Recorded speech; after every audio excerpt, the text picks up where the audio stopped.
Hi friends, welcome to Rithya vibe. இன்றைக்கி நம்ம mutton gravy தாங்க பண்ண போகிறோம். நல்லா சாஃப்டாக டேஸ்ட்டாக எப்படி பண்ணுறதுன்னு பார்க்கலாம்.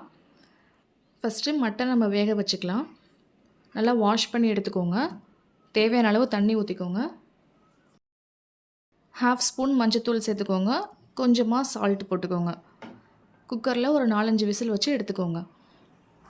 இப்போ ஒரு பேனில் ஆயில் ஊற்றிக்கோங்க. ஆயில் சூடானதும் ஒரு பட்டை, 2 கிராம்பு, பிரிஞ்சி லீஃப் எல்லாம் சேர்த்துக்கோங்க. இப்போ வெங்காயம் சேர்த்துக்கலாம்.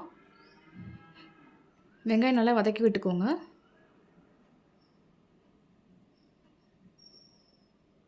வெங்காயம் நல்லா வதங்கினதுக்கப்புறம் இஞ்சி பூண்டு பேஸ்ட்டு 1 ஸ்பூன் சேர்த்துக்கலாம்.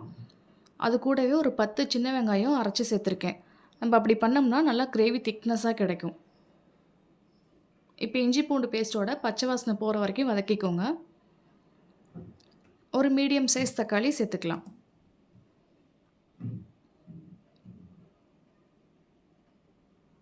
தக்காளி நல்லா வதங்கினதுக்கப்புறம் நம்ம வேக வச்சுருக்க மட்டனை சேர்த்துக்கலாம்.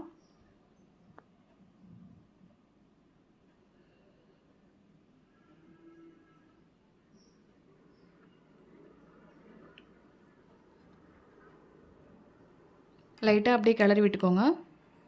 தண்ணி கொதி வந்ததும் இப்போ மசாலாலாம் சேர்த்துக்கலாம். மல்லித்தூள் 1 ஸ்பூன், மட்டன் மசாலா 2 ஸ்பூன், மிளகாத்தூள் தேவையான அளவு போட்டுக்கோங்க. உப்பு கொஞ்சம் சேர்த்துக்கலாம். மட்டன் வேக வைக்கும் போதே கொஞ்சம் உப்பு சேர்த்துருக்கோம், அதனால் நீங்கள் பார்த்துட்டு சேர்த்துக்கோங்க.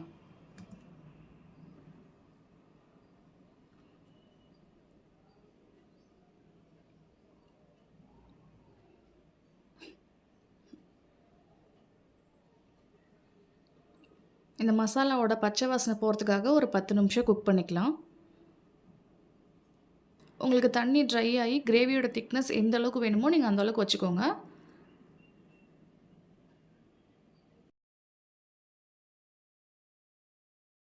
ஃபைனலாக நம்ம கொத்தமல்லி ஆட் பண்ணிக்கலாம்.